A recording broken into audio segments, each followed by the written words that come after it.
قال سلام قوم منكرون فراغ إلى أهله فجاء بعجل سمين فقربه إليهم قال ألا تأكلون فأوجس منهم خيفة قالوا لا تخف وبشروه بغلام عليم فأقبلت امرأته في صرة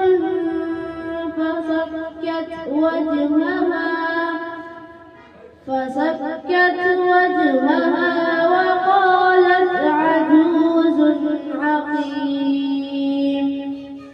قالوا كذلك قال ربك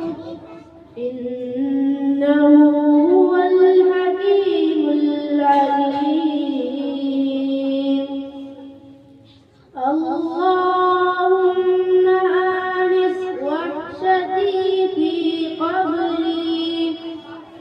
اللهم ارحمني بالقرآن العظيم